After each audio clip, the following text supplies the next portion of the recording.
Assalamualaikum warahmatullahi wabarakatuh.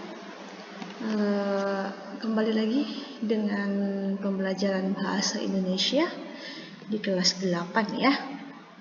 Sebelumnya Ustazah ingin menyampaikan bahwa sementara ini yang akan mengampu mapel bahasa Indonesia di kelas 8 yang tadinya bersama Ustazah Sunati, sekarang untuk sementara bersama Ustazah Elsa. Ya, pekan lalu kalian sudah melaksanakan PTS, ya, dan sekarang Ustazah akan sedikit melanjutkan materi tentang teks berita.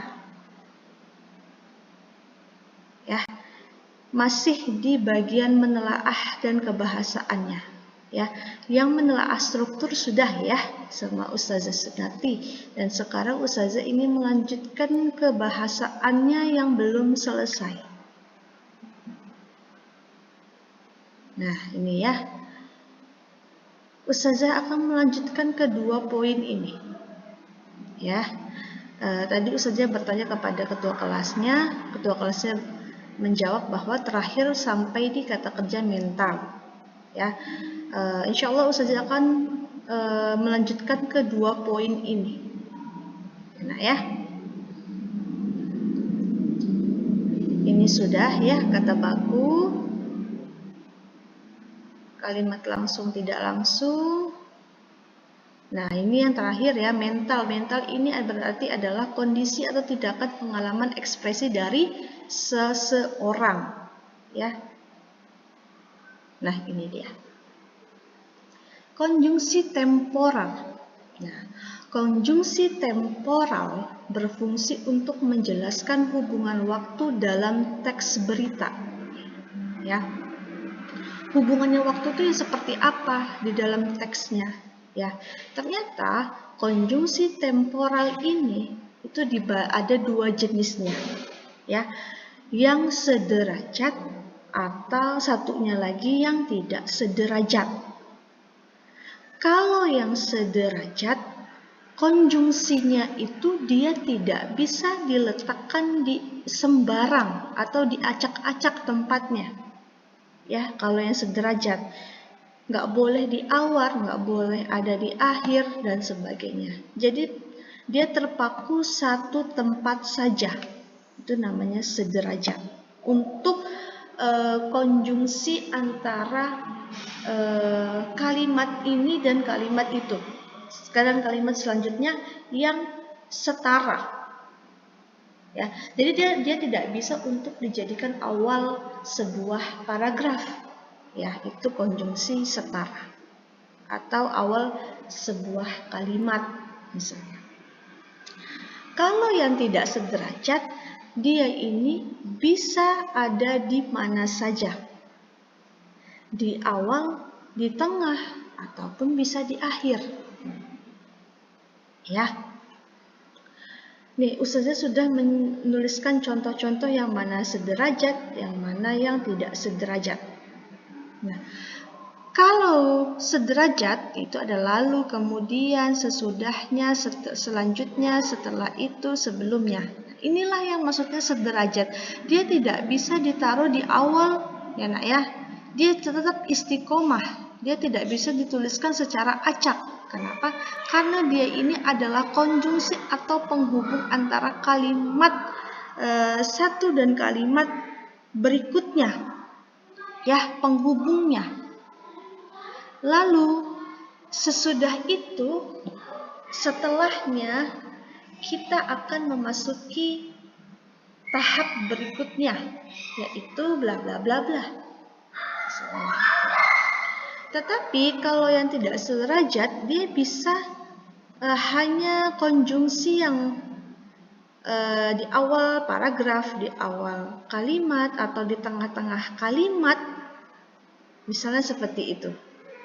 Ya, kalau ini dia menghubungkan antara kalimat sebelumnya dan kalimat setelahnya. Kalau ini yang tidak sederajat, dia bisa ada di dalam kalimat tersebut. Ya, saya menemukan sesuatu. Ya, selama saya menunggu misalnya. Nah, kata ini tidak sederajat karena dia ada di dalam kalimatnya. Nah, itu maksudnya. Walaupun memang dia termasuk ke dalam konjungsi temporal, tapi beda jenis. Ya, ini selama. Saya menempuh perjalanan selama 2 jam. Nah, itu konjungsi ya. Tetap konjungsi, tapi bukan yang sederajat. Bisa ya membedakannya ya. Kalau ini untuk menghubungkan antara kalimat berikut sebelumnya dan sesudahnya, ya. Dia merupakan unsur utamanya, ya. Sebelumnya pihak sekolah akan menjelaskan bla bla bla, ya. Kemudian dan lain sebagainya, ya. Ini perbedaannya. Lalu ke waktu, ya. Waktu, teks berita menggunakan keterangan waktu untuk menjelaskan kepada pembaca kapan suatu peristiwa terjadi. Ya, namanya berita. Kalau berita pasti nggak mungkin kalau nggak ada waktunya.